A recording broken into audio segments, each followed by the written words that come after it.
Hey everybody, welcome to What Drives Us episode 371 for June 17th, 2020. My name is Russell Frost. I am your tour guide for this week's excursion into advanced tech mobility and sustainable energy. Welcome aboard. Look at this amazing panel. We've got lots of good news. I'm going to introduce everyone and we will get this show on the road.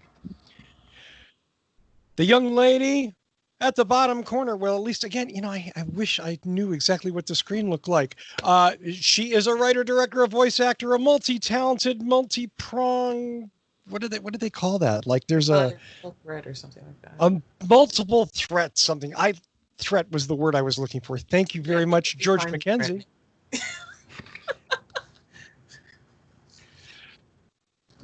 Hello, welcome all.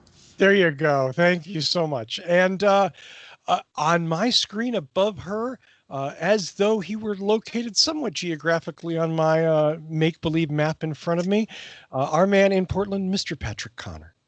Oh, I did not expect that to be me because that's not the view I have.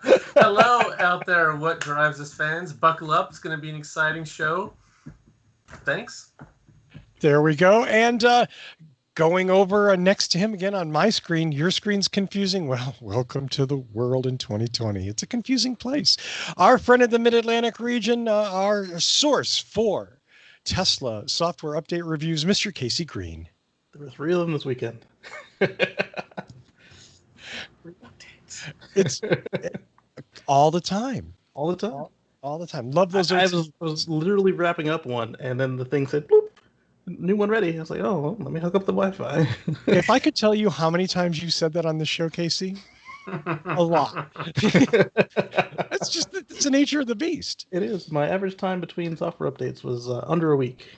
Nice. Wow. Yeah. And last but not least, he is our friend in the Waterloo Kitchener region. He is he has something to do with the Waterloo Region Electric Vehicle Association and some other stuff. Mr. Mark Coughlin. Hello, everybody. Welcome to the show. And since you're sitting there already watching us, why don't you give us a thumbs up now in the YouTube channel? Because you're not doing anything. Go ahead, give us a thumbs up. You're sitting on the sofa. Just do it. Copy the Don't link. question it. Just do it. Just do it. Yeah. Like Thank you. This is an interesting show.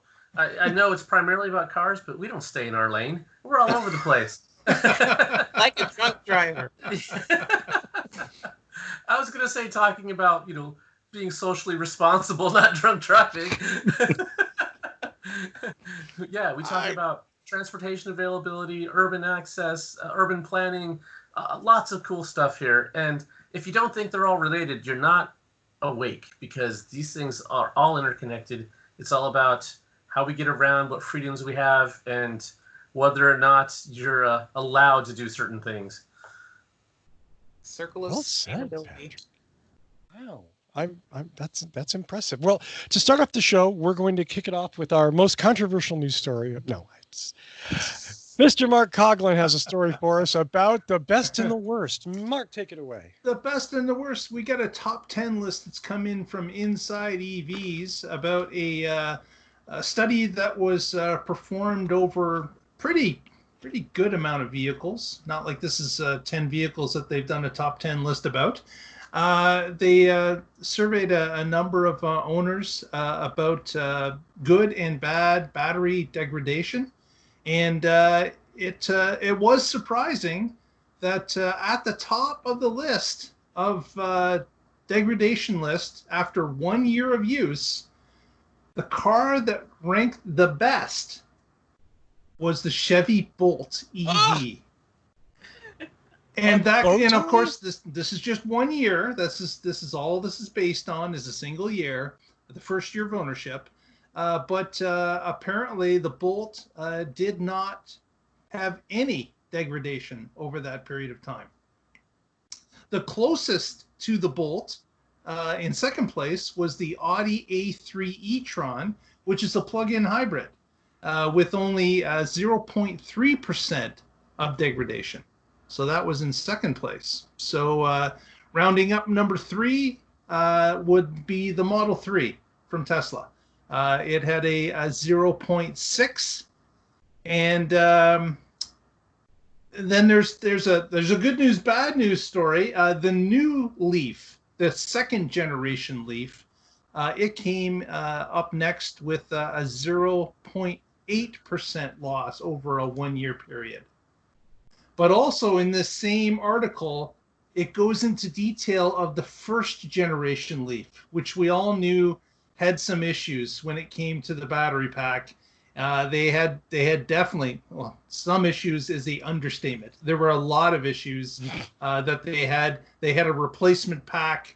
They had a number of them that were replaced under warranty, depending on the car that you had. But they have the full chart since 2013 or 2012, outlining the degradation over a period of time up until present day. And that car was losing quite a bit of battery staying power over year after year after year. So the 2013 they have in this, it's 7 years old with 20% degradation. And the 2014 is even worse. In 6 years, it already has 23% degradation. Yeah. So, those older Leafs, I had a 2011. I would not recommend one unless you really don't need to go more than 20 miles from your house. Yeah. I was, and to be honest, this report, I'm kind of disappointed with the length of time that they decided to do it with. A single year, I feel, is not nearly enough, especially since some of the vehicles on this list have been around for 3 or 4 years. I was hoping that they would push it out further to at least 3 years, so you could see that over a period of time. Maybe that's something they're planning for a future article, or maybe they're going to reproduce this in another year and kind of add it up year after year. But I had hoped to see something a little bit beyond this. Yeah, they should break them out. Yeah. Especially like the Bolt. Okay, they have 0 on there, and that's great. But we all know with the current battery chemistries, age and use is going to cause some degradation. So is this 0 because it is they have a hidden buffer and that's what's degrading, and then later you'll see some actual degradation? And cheers for them if they did something like that, because that means you're not going to have degradation and have a worse experience owning that vehicle. So I'm not saying that they're hiding something, but let's have more data. How did they measure this? I have all kinds of questions, but this is really cool. This is the kind of stuff that you get out there. You want people to understand what this product is, how it's going to behave over time. Because if you have unrealistic expectations, you're going to be disappointed. And this is real life, real data from real cars. I just would like to see more. Yeah. More of a time period. The Volt first gen did also hide its degradation, and mine never visibly dropped in the entire time I had them both. Yeah. And they had an internal buffer. It might even be there still for the Gen 2. I'm not sure.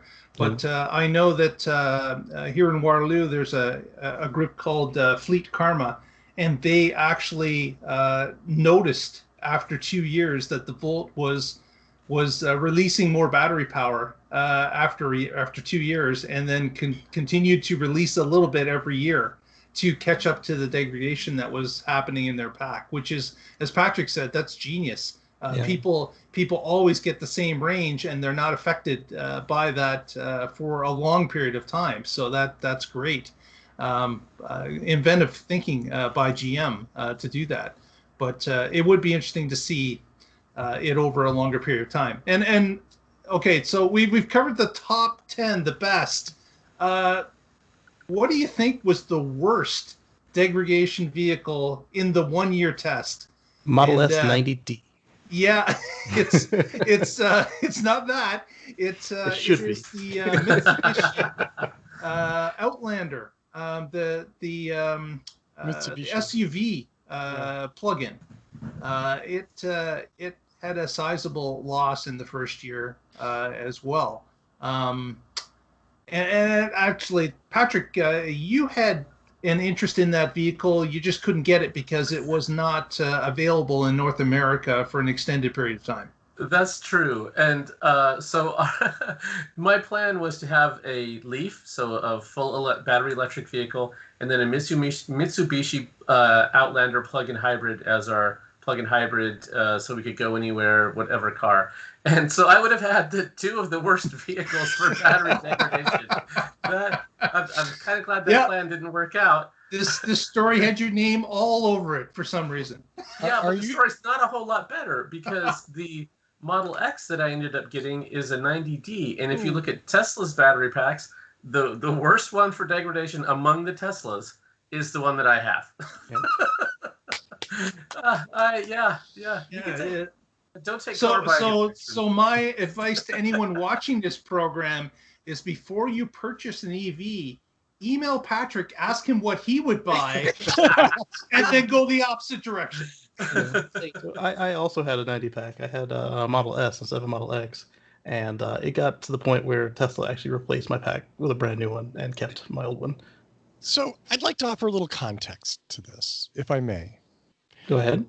Looking at the top 10 and the bottom 10. Okay, and this is only after 1 year. And I think the point that it would be nice to see this go out several years would be super helpful, which is a really good point. But let's 1 year. The highest percentage of degradation in the top 10 is 1.2%. The highest amount of degradation in the bottom 10 after 1 year is 4.1%. We're not talking about huge amounts of degradation here. We're talking about an upper max here of 4% in the first year, which isn't good, but it's not horrible either. It's better than your cell phone and your laptop. Yeah, exactly. And in the bottom 10, the top 5 of the worst are plug-in hybrids. So it's not like it even leaves you stranded. Yeah. Right. When I was buying the first Volt, I had the opportunity to get the 2012 Nissan Leaf, brand new. And glad I didn't. Because that was rub it in, Casey. Just rub it in. So pre-Lizard, single car, and so having the hidden degradation and the backup gasoline was nice. And now that you say that phrase again, I just also want to say hidden degradation really almost shouldn't count, because that's the manufacturer saying you're going to get this range, and then they guarantee into the battery pack enough to make sure that you get that. That's not something we should hold against them. That's a good idea. We should go, cheers. Thank you. Yeah, I think we all maybe hidden's not the right phrase, but yeah, like I said, I commend them for it. I think it's good engineering. You want to be able to reliably deliver what you promised, and this helps them do that. In fact, I would like to see the EPA range for a 5-year-old car. That's what should be advertised, not the car when it rolls off the lot. The car most cars have a 10 or 12-year lifespan, so 5 years is right there in the middle. That's what should be advertised. Yeah, like my Model X was advertised with 289 miles of range. It is lucky if it gets 246 with a full charge now. Ouch. Yeah. I could be looking for, okay, I feel like it's a kind of a cheat to do a 1 year study, because as everybody else has said, in some certain way or shape or form, you're really not going to see it or feel it until at least 2 to 3 years. So I'm far more interested in what's going on with the 2017 models than I am in the 2019 models. I don't expect it to crap out the first year. That's when the warranty is still there. It's always magic until the warranty ends, and then the next day something falls right the hell off. Yes. Looking at the bottom 10, and those are mostly the SUVs. And I don't expect them to do great. Just me. They're not efficient vehicles. These are an attempt to make it more efficient, but I don't look at an SUV and think, yeah, that's going to really have great life, and it's going to be so fuel efficient, and it's going to work. It's like, no, it's an overdone civilian faux militaristic vehicle that we like to ride around in for our egos, usually, because most of them are never out of the town. They're not going through the wilds. Come on, people. We just like them because they're big and shiny and we're tall. Look at us. We're super tall on the road, and we've got like a big thing around us. We feel like Tony Stark. So, I was reading through it, and I was like, yeah, you know what? I'm not that surprised that they were the least efficient battery after a first year. I wasn't surprised by the drop, because it's hauling so much that I feel like the battery is working a lot harder than if you're talking about even a 4-door sedan. Yeah. But that's just my take. My only concern with that is, you're right, Russell, it's 4.1 is not a great drop. But my only concern, if you look at the leaf chart over those number of years, the drop was consistent every year or a little bit more the next year. So I would hate to lose 4.1 the first year and 4.5 the next year and 5 the next year. That would be, and we don't know that with the Outlander. It has been around in Europe a lot longer than North America. I'm sure some people have stated that information, but 1 year is just not enough for this study. I'll take the counter to that because your first year and your second year are your biggest drops with your battery, from what we've seen of the cars that have been around for 5+ years. Like you said, they do tend to stay consistent at the worst, but it seems that a lot of them level off on year 3, year 4.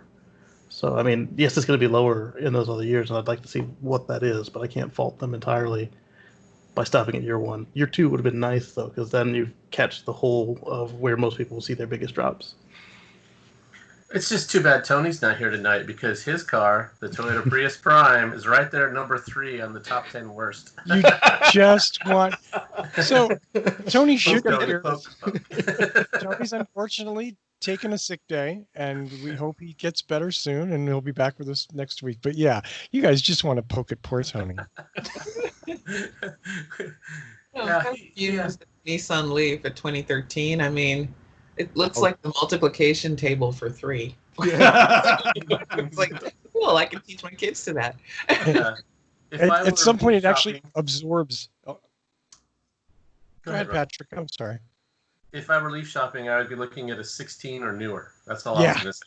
Just looking at this chart, 2016 or newer. Yeah, I think Paul Guzik has said exactly that. Your lizard battery. And shame on Nissan for their battery management. That they I mean, cheers to them for making the car and keep plowing ahead with it. But there were some issues that they were definitely aware of, and they just kept doing it. You know, kind of did what they did. Well, speaking of doing what they do, I have a story this week, and it's from a source that I just loathe to quote. And forgive me for this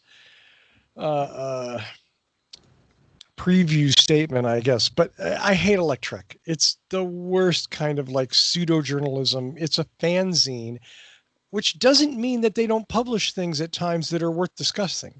And obviously I think so in this case, but I really want to preface it by saying Electrek is a horrible source for news.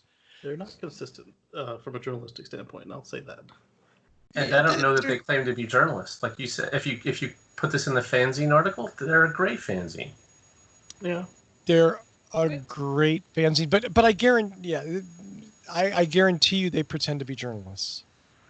Especially when they get into arguments on Twitter. I could go back and see if Mr. Lambert or Mr. Weintraub has made that claim. I'm sure they have, but I've heard him say that he's a blogger and not a journalist. But yeah, I'm sure that he's argued on both sides. So yeah, absolutely. Let's be clear. So this week's story, or my story, comes from Electrek, the headline of which, and I quote Mr. Lambert directly, Tesla starts canceling solar roof orders after years of taking deposits. The gist of this story is a point that I've made repeatedly without a lot of, without any evidence, just based on my experience there and my observations of Tesla, that solar roof wasn't really a product. And I maintain that solar roof was at best something they tried and failed at, and at worst a fraudulent way to leverage the Solar City buyout past otherwise not very interested Tesla board.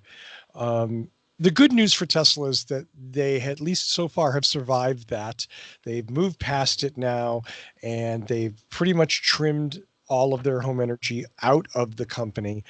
I'm sure Buffalo is going to close at sometime soon, because they're maintaining this pretext that there's an ongoing solar factory in Buffalo, New York, is expensive, and it's not generating any money. So anyway, Tesla has announced that they are refunding some deposit holders for Solar Roof several years after many of these deposit holders put their deposits down, because that Tesla is limiting the installation area. This is from Tesla.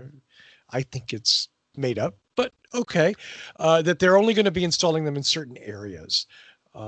So, 3 years, almost 4 years later, Tesla kind of comes out and goes, yeah, Solar Roof, not such a big deal. That's all I got.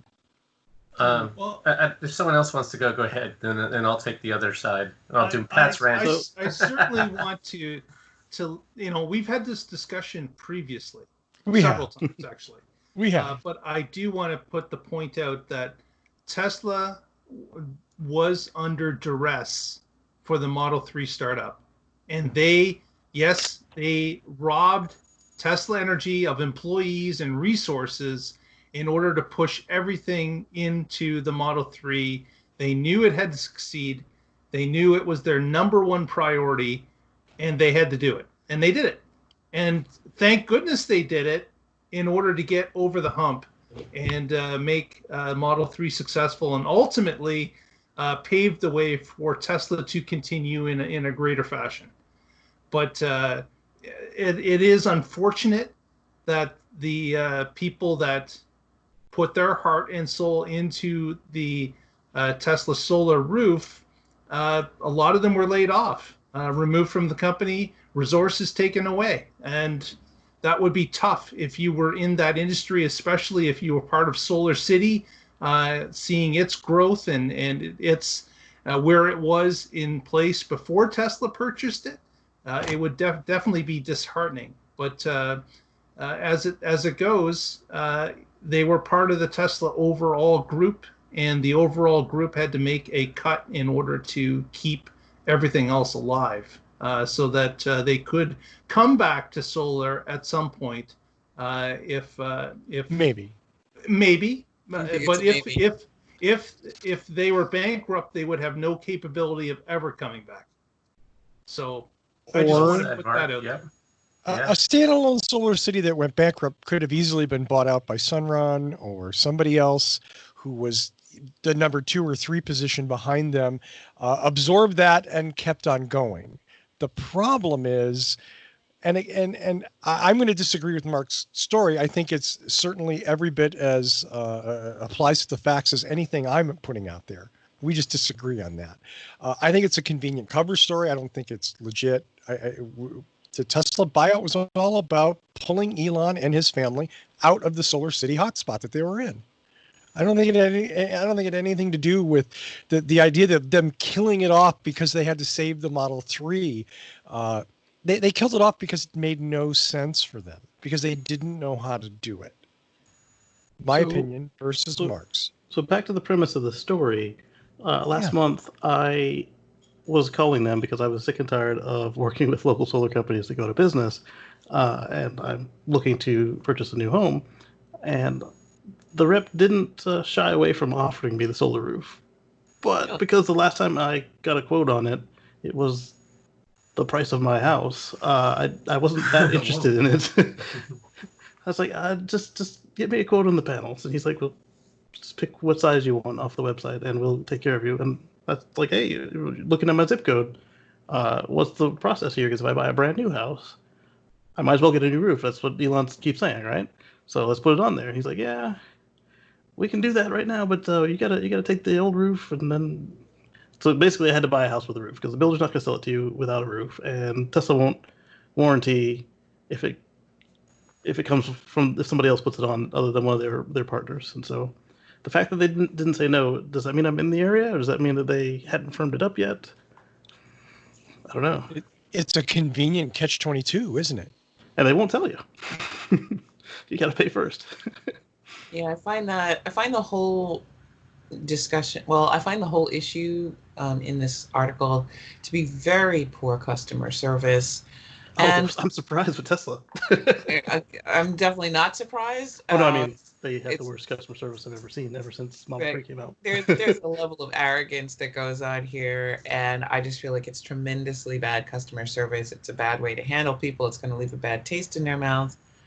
And I did find it surprising because we've talked before about other projects they've done involving solar energy farms, and they've been quite successful. So why basically take a machine gun and shoot yourself off up to the knees where it comes to your name and the solar roof project? There had to have been a better way to do this, even if what you said is, we're no longer going to be offering this product except for these specific areas. However, here are solar roof companies in your area that we can direct you to, and you don't take 7 to 10 years to get back to them. That's insane. It is an incredibly high-handed, arrogant way of dealing with people.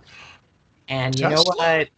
I I don't I anybody who is feeling disappointed or upset but still gonna go with Tesla for something else, I'm literally like, let me buy some extra hands and put some more middle fingers up to you because I'm not going to spend a dime on anything you ever do. You know, that's just the way how I am. But, you know, all of you forgiving types, you can have your Tesla roof. But that would end the relationship. So the other thing is, Russell mentioned Buffalo again. They are building all of their battery stuff there as far as the finished product, and Allegedly. the V3 supercharger rollout is quite underway, and so they'll need it for a little while unless they shift everything all at once. Right, and when they start these semi rollouts, they're going to need mega chargers, and those will probably come out of New York as well. They are related technologies, so Yep. yeah. So But, I don't see New York going away anytime soon. And yes, I'm sure that Tesla would have loved to have had version 1 of this product just work great, but it didn't. And now they're on version 3. And the fact that these people are getting notifications that say, hey, we're not going to service your area, that means that they've figured out what areas they are going to service. And so I think we can expect to see solar roof installations ramp up this year. And yeah, there are some people who gave them $1,000 3 or 4 years ago, and they were taking a chance and pre-ordering something, and it didn't pan out. And that's, it's too bad, but it's not criminal. It's like that line in Animal House where they go, you trusted us, you were a sucker. At least they didn't take the money and run like some of the companies Right. we've seen. It's refundable. They're getting their money back. Yeah, it wasn't $5,000 or $10,000. So for people who are putting on a solar glass roof, they're pretty well heeled. This is not I can't make my buy groceries this month money. So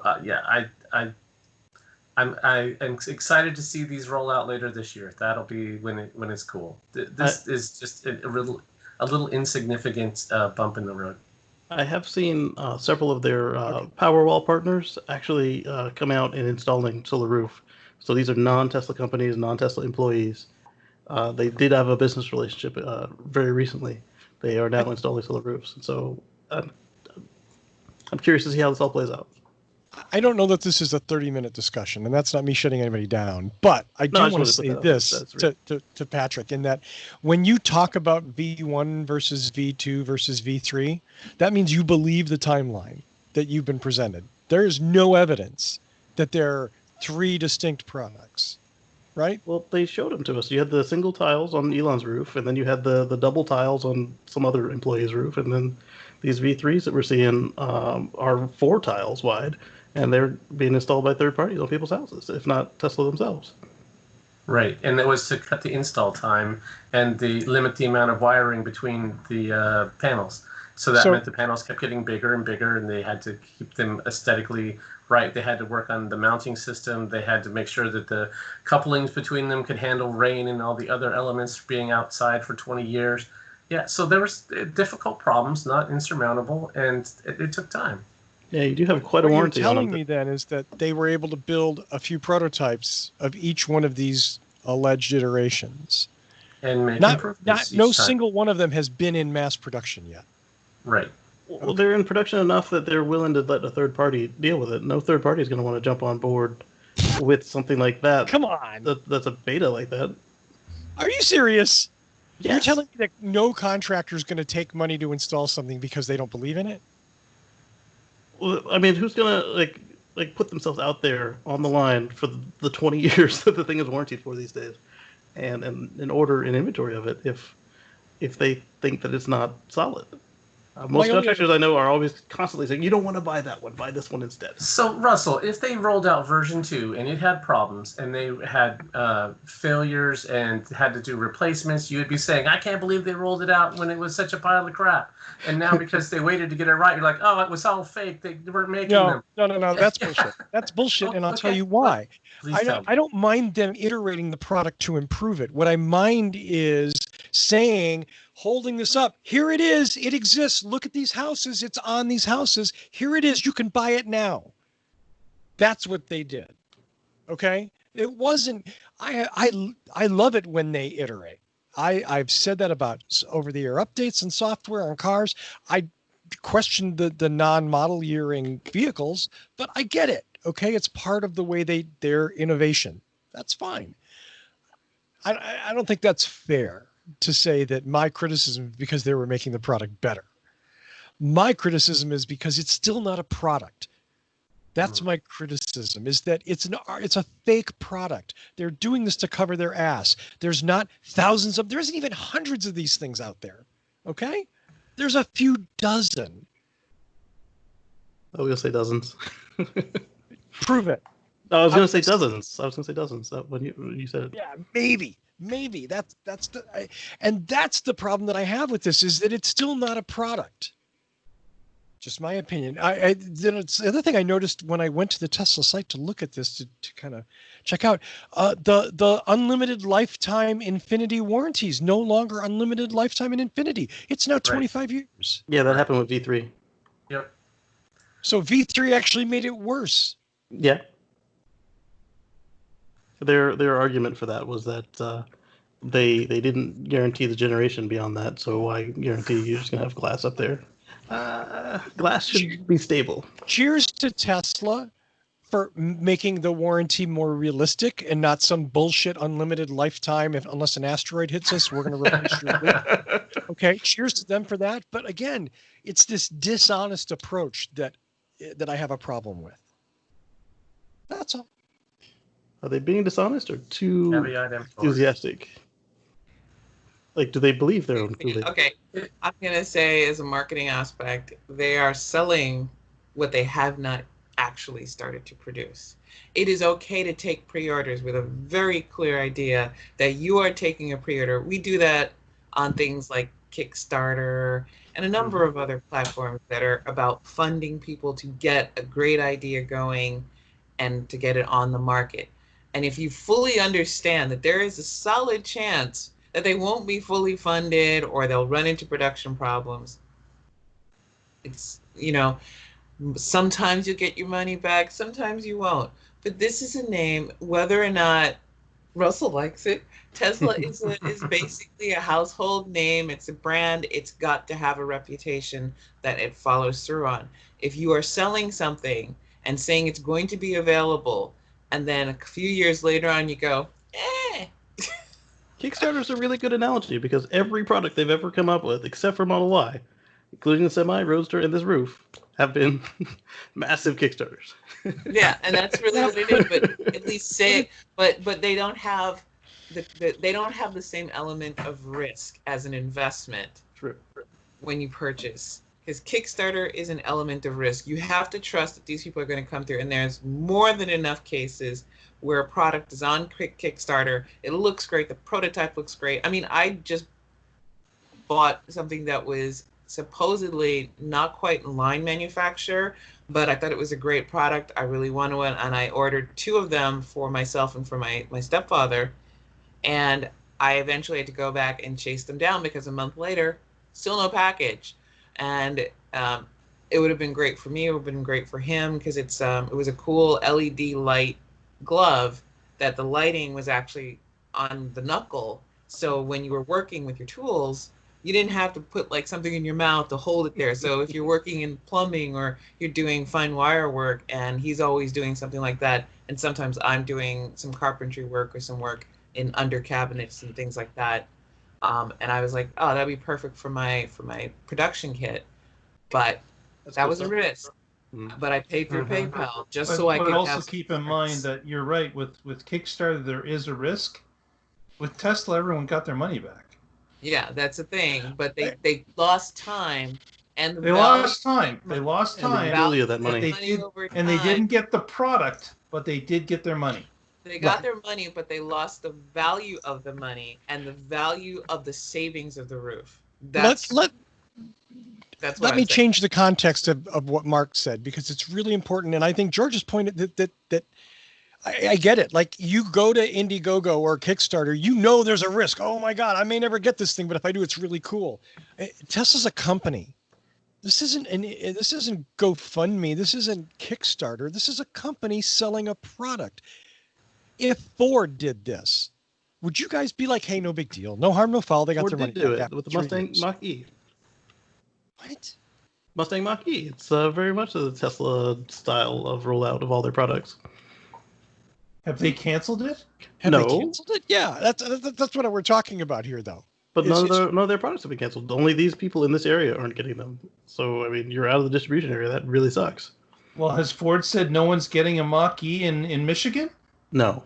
No, they haven't. Okay, so that's really my point, is if this was any other company but Tesla, this discussion would be wholly different. It would be, how can GM do this? How can Fiat Chrysler take their money and hold on to it for 3 years for a product that wasn't even done? Honda Phil. But instead, because it's Tesla and we love them so much and we want them to succeed, we run interference for them. And I think that's dangerous to the category. That's my concern. It's dangerous to solar power, to electric vehicles, to allow people to discredit them. They're always opening themselves up to get the Tesla Q situation going on. If you're upset because Musk overhyped something, well, just be prepared to be upset all the time. Yeah. I'm upset all the time. Have you met me? And speaking of upset all the time, Trevor Milton just, the Nikola CEO, just on Twitter posted a letter from his legal team to Bloomberg about the story they published today. And wow, look, we have like new Elon Jr. I love the idea that like Trevor Milton and Elon Musk are going head to head to see who can be the more flamboyant CEO. Cheers for them. Can I ask a question about why dickbag CEOs are so appealing to the electronic fanboys? Seriously, I do not get dickbag CEO shit. If you're a jackass, I don't care. I don't want to. Keep it quiet. Let me like your company at least. They don't know how to. They're just always loud, obnoxious, and dicks.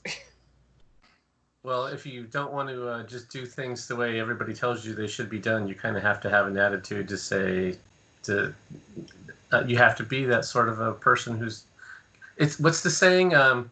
Only people that are dumb, naive, or bold enough to think they can change the world are the ones that ever do. I think that's bullshit, and I'm going to say that I've gone against the grain in just about every damn thing in my life, and yet I've managed not to be an absolute jackoff. I mean, look, you could say what you want about Steve Jobs, but Tim Cook's probably the least offensive human on the planet. And Apple's done a lot of stuff that went way against the grain, whether it's taking headphone jacks off of phones or taking disk drives out of computers.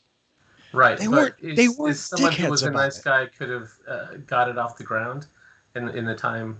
Anyway, I'm not saying, I'm not promoting. Yeah, everyone should be a jerk because it's effective. It's not what I'm trying to say. Thank you. I understand. There was a documentary I fell asleep halfway through called Dicks. And Casey, what made you tune into that? I'm just curious. It was the description was about asshole CEOs, and like they wanted to explain whether you needed to be one or not, and like if you were not, if you could still achieve anything with your companies. And I fell asleep halfway through the show, so I have to go back and watch it again later to find out. I'm gonna throw this one out for us old people, Russell. You remember the dude who was known for basically being the guy who would come in and fire everybody. Oh, that's And good. yeah, it was Milk. I forgot what his name was. It was like the Carl Reichardt? 90s or 2000s, and he was like an asshole. He was a complete jerkbag, and he Oh, was yeah, known for I'm Are you being thinking talking of about one. Jack Welch? Maybe? yes, Jack Welch, and GE. everybody The guy with the funny praised. haircut. Oh, he's so rude and coarse and boorish. This is why we have Trump. And it's like the rudeness, the coarseness is some kind of masculinity factor. And I'm like, no, it just means you're a weak dick bag. And because people think that if you're an absolute jackoff, then maybe, oh, you really are a tough guy. No, they're the weakest ones of all. So it always amuses me that people find these people and think, my God, he's a real coarse asshole. He's such an innovator. I'm in love. So one thing I did see in the show before I lost consciousness was that there's this one guy, he went in thinking he wouldn't be, but he got results when he was an asshole. People would listen to him. They would jump and scurry and get out of his way, and so he felt that that was how he had to be. I don't know if he reformed himself or not, because Maybe he communicates clearer when he's yelling, because I've seen that where people cannot communicate properly. Then they get mad and suddenly they get blunt. could be. I think Georgia made a great point. And on that note, I'm going to go to Patrick, who has a really important story that sort of parallels this in a way, and something we should talk about. Mr. Connor. Okay, so which one would you like to do? The transportation fairness or Yes, please. The okay. Transportation Fairness Alliance. I thought you were going to Yes. do Nissan. yeah, that's why I asked. Yeah, my I've got it now. I'm so, sorry. I confused Patrick. That was my fault. No, the Transportation Fairness Alliance, as there are many groups who are AstroTurf, have this name where they sound like they're great, wholesome stuff. And it turns out that the Desmog blog, shout out to Desmog, has uncovered that this is really an anti-EV, pro-fossil fuel lobbying group that is just out there spreading anti-EV PR. And if I've mentioned it on the show before, if you listen to the podcast Drilled, they go through the whole history of how PR started in America, how it was used by the tobacco industry, how it's being used by the fossil fuel industry. And so when I read something like this, that at first you might think, what? They're hiding behind this? That's not how that shouldn't be. No, they do this kind of stuff all the time. And it's great that it's been uncovered.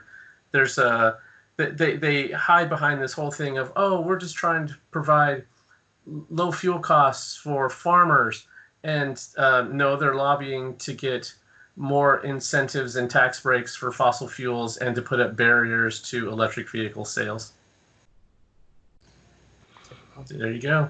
I hate It's false flag ops. shocking that those lobbying groups just continue to proliferate. Like it's shocking that they're out to actually mislead the public, to push them into a narrative that is not good for everybody, except for the fossil fuel owners, whoever's pushing and paying their narrative. It's lobbying at a national scale. It is. And with deceit right at the heart of it. Oh yeah, and deceptive naming practices are, it's a plethora of tactics to get you confused. One thing I always do recommend with people, especially when it's election season and you start seeing the ads and hearing the ads, forget about everything that they say. Only pay attention to one thing. The very small, tiny type that says, who the hell funded this ad? Look up those people. Always find out who those people are, because that will tell you whether or not everything in that ad was designed to actually address the specific issue in a way that is pro it or con it. And you have to know who's funding it, because the language in there is deliberately chosen to obfuscate. And I can say this because I've been in advertising since I was 16. It's like prostitution, only it's worse. It's your brain. And you're selling all kinds of crap, and you're using your creativity to manipulate people to either do one thing or the other. And that's why picked up out of that and I tried to move towards science and government communications. So at least you'd understand why we're making you compost your garbage. I'd rather do that.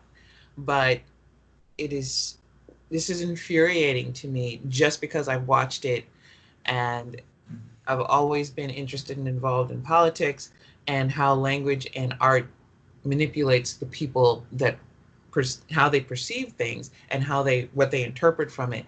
And I've watched it play out in advertising, specifically around politics.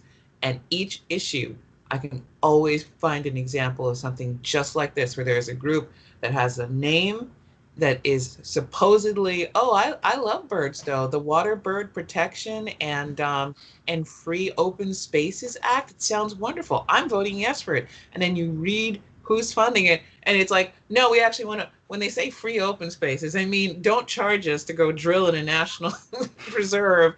And water bird protection, technically, we're not going to shoot them. We're just going to dirty up their environment a little bit. And that's, it's the most worst thing about American politics are these PACs, because ideally, even if you feel that PACs are free speech, they should have to clearly state, not in 10-point type at the screen, you have to find it. It should be in 40-point type, this is funded by, and you should be able to know who that is. It should be clearly stated. The name should not be confusing, and there should be no confusing words at all. But because it's not illegal to confuse the hell out of a voter, well, it's up to you, dear friends.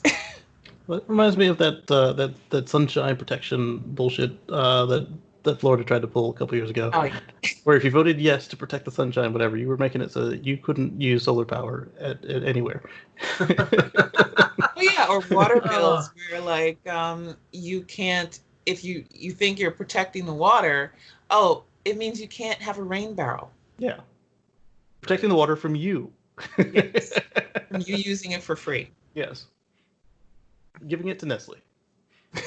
Right. Yeah.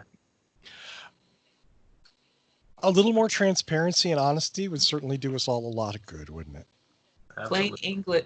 Honestly, a plain English language amendment for political advertising would go a long way to stopping this. Because if you have to clearly state, and if it had to pass even a committee that, was made up of a hybrid of elected officials and citizens that serve on a commission to approve the languages of these things, to say, okay, I can't tell what the hell this is.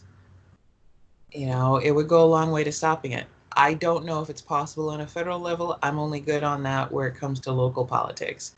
But something needs to be done because this is bullshit.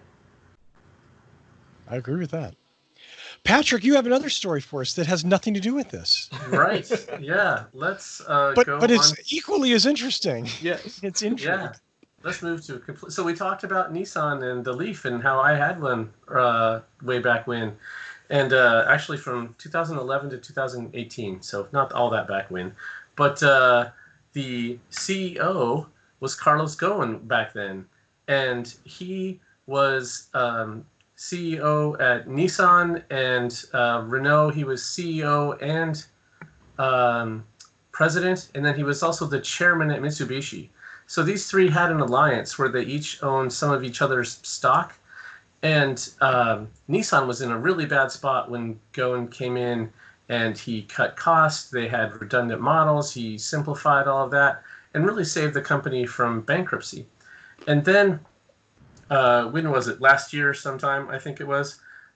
Suddenly he's arrested, and he's accused of several crimes, using company money for his own personal gain, and he's arrested. He's under house arrest in Japan, and he's claiming that this is all just to oust him from the company, and that he wanted to increase that alliance between Renault and Nissan, and there were people in Japan who did not like that idea at all. They thought that this was a Japanese company and needed to stay a Japanese company, and that he had done what they needed to get the company up and going again, and now he should just move on. And so he claimed that whole getting him arrested was just internal strife and politics, and that he would be exonerated of it. But if you started looking at the Japanese court system has a very, very high conviction rate. It's in the 90%. So if you get to the stage he was at, you're most likely going to jail. And so he escaped. And all the details about how he got out of the country haven't come to light yet. But it looks like he was smuggled out in some kind of musical instrument case, Right. and flew to Lebanon. So then he did a press release in Lebanon after he had escaped Japan, and I guess he's still wanted there, but he wouldn't be extradited. And yeah, there's this all is going to be a great movie at some point in the future. And so this has kind of died down out of the news until now. It's back in the news because as part of this investigation, I guess some emails have come out that where they have found some Nissan executives planning how they're going to get rid of Ghosn, and scouring all his transactions and other things to try to dig up dirt on him. And so from what Bloomberg is reporting and others are reporting, it looks like some of what he said might be true, and it'll be interesting to see how this plays out. So somebody pointed out to me that a company as large as Nissan and somebody in his position, they generally don't have direct access into the cash. Generally, you've got to go through accounting at some level. And so they said early on that this seemed suspect. And now that this has come out, and when you add in that logical, like, yeah, whenever, even at much smaller companies, you want to get a check, you got to get 3 people to sign it. It's got to go through accounting. It's like, come on. Right. And if you really did want to get rid of somebody, you could, in this next compensation package, we give in these options, and guess what? They're backdated, and if you didn't notice and he accepted them, we've got him. I mean, who knows what he's actually guilty of and what he was framed for, and it's pretty exciting. Yeah. One other thing I'll throw in is that Lebanon is not in the greatest financial straits, never have been. They have also been supported by the Japanese government nationwide. Funds have moved from Japan to Lebanon for certain things.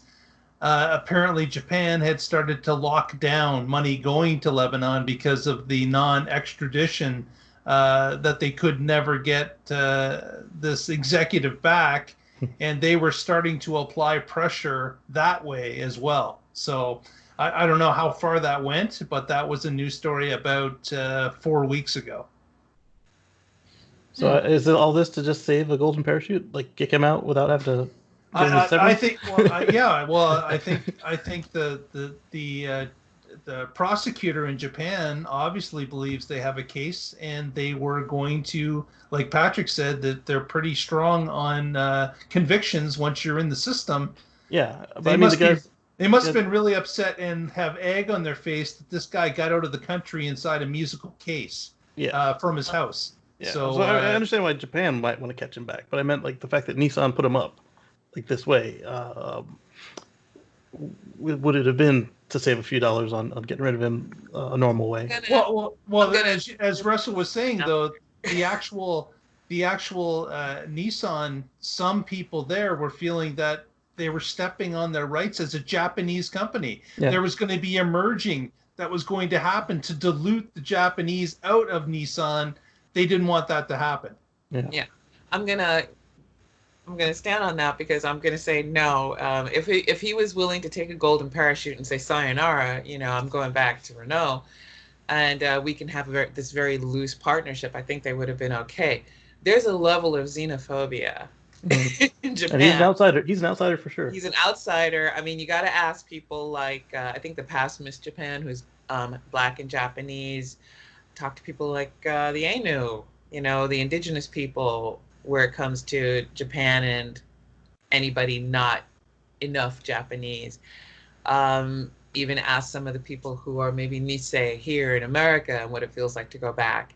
So I'm looking at that and I'm like, I'm thinking some of the egg might also be that, oh, hey, we got manipulated by the internal executives and an attempt to protect what is essentially a longstanding Japanese company that has been there for a good long while, and that was going to turn into this French-Japanese hybrid and change the culture of the company and change the leadership. And it's essentially like, no, this is a Japanese place, and we can't get rid of him because he's not doing a bad job. So let's pretend that he was doing a crooked job. And I mean, I'm like, well, if I went to Japan and found up, doing taking over a soy sauce company that had been there for like 200-300 years, guess what? There's going to be a lot of knives sticking out of my back, even if I saved their asses. But I decided that I wanted to hybridize them with some kind. Well, okay, I'm Jamaican. Maybe pick a pepper with soy sauce hybrid. And oh no, we should be more Jamaican Japanese. And it's like, no, it in a way, it's a sad thing because I'm kind of going, wait, so he wasn't given some kind of loan that he didn't have to pay back and it was forgiven? Because let's all go over some CEO compensation packages that are very typical in the US, where they can get big loans from the company, and then when they golden parachute to hell on out, oh, we don't need that $750,000 back you used to buy a house. Take that. We're good. Just wrap that up. And I'm fine. I'm pretty excited at the idea of arresting them for that. But in this case, I think we're going to have to wait until we actually see if there's real proof that he had some financial misdeeds happening. Because you guys made great points that, yes, they're not normal.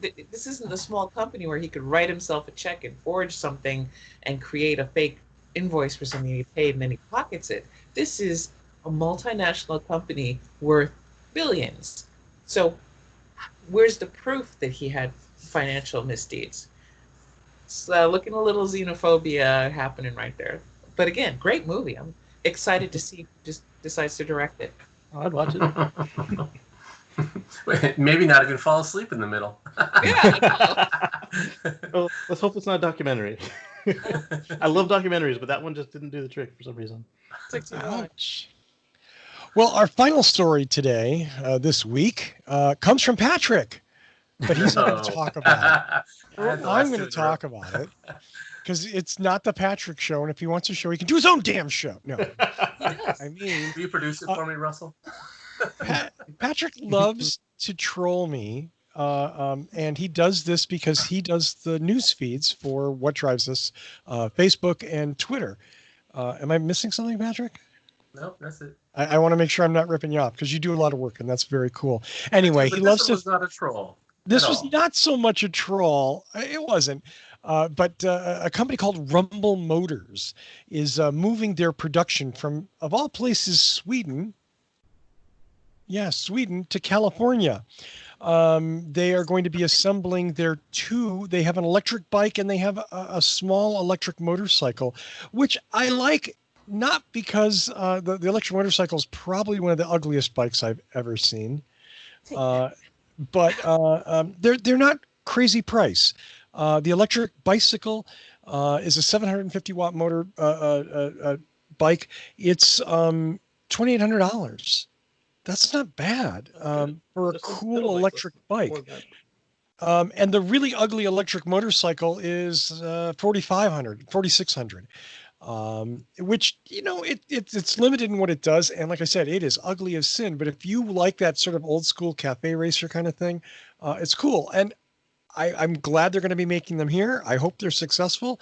I hope people buy them. I hope it's well made, because more options in this world for e-bikes and e-scooters are a very good thing. And that's I like the retro styling. It looks I cool. like it a lot. Yeah. It looks like the Indian motorcycle meets Mad Max, so it's kind of mushed up. So basically, just strap like one of those guitar players on your back, and you're ready to ride, baby. Shiny and chrome. There's a company in India called Royal Enfield that makes gas motorcycles that are cheap. And it's like that old Indian BSA style of cafe racer, very stripped down. And they're dirt cheap. And that's cool. And they have a fan base. More options is good.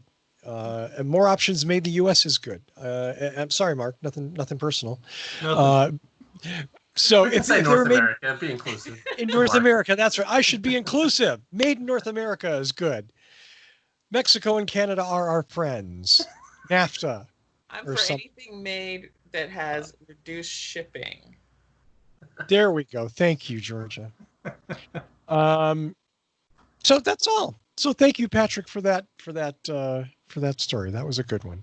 Yeah, I know you like the two-wheelers, and there just hasn't quite been an electric motorcycle that checks all the boxes you're looking for. So I hope you find one soon. Someday. I love the Zero. It's $20,000. Right. Yeah. So one of those boxes is affordable, and that one's not ticked on the. Yeah, it's affordable, like 10 grand. Let's talk 10 grand for something like that, and that'd be great. Yeah, absolutely. That said, this is sacrilege on this show, but I can't tell you how much I'm in love with my gas-powered BMW motorcycle.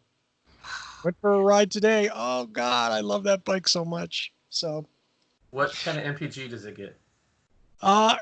That's a very good question. 800cc gas motor, parallel twin, depending on how fast I go. Now, it's not a speed bike. It's kind of a pig, which is why I like it. It gets between 50 and 70. Oh, well, hey. Which is interesting. 800cc motorcycle gets better gas mileage than my previous two scooters. One, which is a 30 mile per hour limit, and the other one wouldn't go over 50 or 60 miles per hour, okay? And both got worse MPG. Wow. BMW motorcycles are exceptionally well made. They're just beautifully crafted bikes. Do those scooters have a hole in the gas tank? I don't know. I mean, I'm a big motorcycles to step up and make a good e-bike. Well, BMW makes one e-bike. It's a scooter. But it's $14,000. Yeah, and a scooter thing, and now it's a little bit bigger wheels than most of it. Doesn't have the little tiny wheels, but I could go on and on about what makes a good. In my house, I'm not spending $14,000 on it. Yes, Mark. How much does BMW charge you for CarPlay on that motorcycle? $6 a month. Donut. And I pay my insurance is $112 a year. Wow. Yeah. Damn. Yeah. So ask me what my total cost of ownership is, because it's really, really low. Yeah, that's fantastic. Yeah. And it's way more fun. I mean, it was funny the day. How can you get insurance for $10 a month? Like, that's crazy. I ride a 10-year-old motorcycle. Oh my gosh. I know, it's crazy. That is nuts. The week I had the 2020 Supra, I enjoyed driving it a lot. And it was fun, but I got to tell you, the day it went back, I had to go grab something on my scooter, on my motorcycle. And I went for a little ride, and I was on my way home, and I was going, I don't miss the Supra that much. That's how much I love that motorcycle. Okay, I don't miss the Supra that much at all. Lucky for you, you live in California, where the two-wheeler's an option on a lot of days of the year. Absolutely, you could ride 365 days a year if you don't mind getting wet, and I've never been afraid of that. Way better than Florida or Pennsylvania, believe me. Those are not good places to own two-wheelers. Florida especially. Ugh. But we're not going to go into that. That's all I got. Anybody else got anything? No, one more thing. Well, then I thank you all. Let's do some shout outs and go home. I'm going to start with Casey Green. Hey. So if you want to check out some of those videos I was telling you about, or take a look at some of the Supercharger reviews I've done, you can visit youtube.com/CaseyGreen. That's KACEYGREEN. And that last video I put up, it was about autopilot and some new features that they put in the point update, and they never announced them, but my car surprised me a couple times this weekend, so take a look. I do want to say that Casey's killed 3 pedestrians making these videos. I should watch things, okay? Everything into it. That's also pretty surprising. He's working hard for you, killing these people. We're killing these hapless suckers for you, okay? Turned on autopilot, started watching a documentary, fell asleep at the wheel, and someone died. I just want somebody to tell me in the comments on this show when it's posted how many of you Googled dicks as a documentary and what you found. Okay. There's the show title. I think you can also find that on YouTube. What, is the show Oh, title man. Poop Dicks? No. They put a little cone over the eye. I wonder if we get flagged for that like immediately. I think Yeah. you would, because the documentary has a cone over the eye, and then like in the title they don't actually spell out the eye. It's like an asterisk or something. I love that. Yeah. Mark Coughlin. I want to ask you, the viewer, if you haven't already, please press the subscribe button. We need another number. That would really help us out. And of course, give us a thumbs up at this point. We would that helps us in the algorithm that YouTube uses to get in front of new viewers. So please help us out with a subscribe and a thumbs up. Georgia McKenzie. I'm just gonna say, shout out to everybody managing to wear a mask and stay the hell home.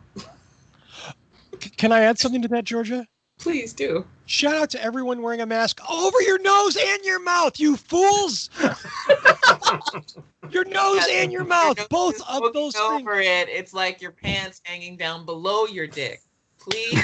Oh, where did that come from? You guys be talking about dicks. So their title Oh actually does my spell it out. gosh. There's the link in the description in the chat there.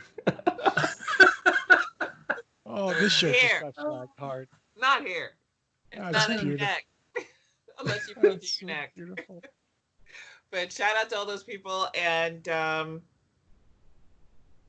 help us all, because You mean wash your damn hands. Wash your hands. 6 feet is not 2 feet. Not 2 feet, people. If you can't fit a footballer, a basketball player of an adult size between you and the other person, that is not 6 feet.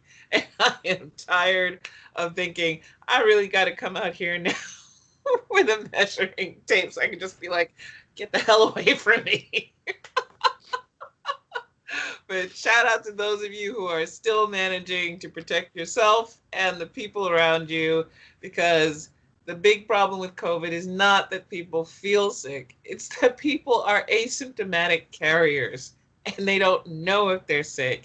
And we're kind of screwed because we are opening up come hell or high water. Mm-hmm. So, and if you like this depressing commentary, please like and subscribe. We're just here to make you feel good. That's That's right. all. We are a feel-good story. So Jesus. the title is it's by Max Joseph, and the title is Dicks. Do you need one to be a successful leader? Question mark. It's on YouTube. Do you want to be... Okay, there we go. Max Joseph is the director? Yeah. Okay. I Dix, went do through you my want to history. be a successful leader? Do you need one to be a successful leader? Do you need one? I see. And it kept Casey awake for at least half the show. Yeah. So look at it that way, you know? Patrick Connor, you're batting cleanup. Okay. Yes. All right. So if you are watching us, please like and subscribe. And if we're on Facebook, we're on Twitter. Follow us there. Yeah, Tony's not here. I thought I'm trying to cover a little bit. I'm impressed. I'm very impressed. Hey, and don't let anybody tell you to stay in your lane. You be you.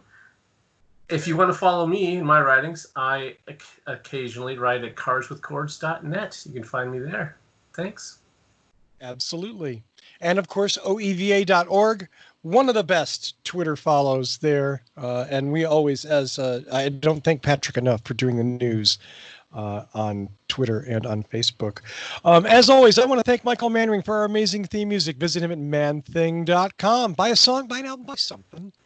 He supports the show. Please help support him, and you get great music. You, of course, can support the show directly with your hard-earned money. All you have to do is go to patreon.com/whatdrivesaShow. That's patreon.com/whatdrivesaShow. There you can subscribe for as little as $1 a month. That's less than 25 cents per show. A quarter. 25 cents per show. Come on, really? You're lowering my self-worth here, okay? A quarter. You can't even play a video game for you, show more leg. That's it. Just, you know. Patreon.com/What Drives Us Show. You can support us there directly. And of course, YouTube.com/What Drives Us. As everyone has mentioned, go there, subscribe. That's a great way to support the show. It costs you nothing. It takes almost no effort, and we appreciate it very much. As always, I want to thank Casey Green, Patrick Connor, Georgia McKenzie, and Mark Coughlin for an incredible show. Well done, team. And thanks to every one of you. You. Give me a second. You. No. Thanks to all of you who watch and or listen. Download us next week and find out what drives us. Do I have music? Oh yeah, I do. And I pot it up. That's how a mixer works. See you next week, everybody.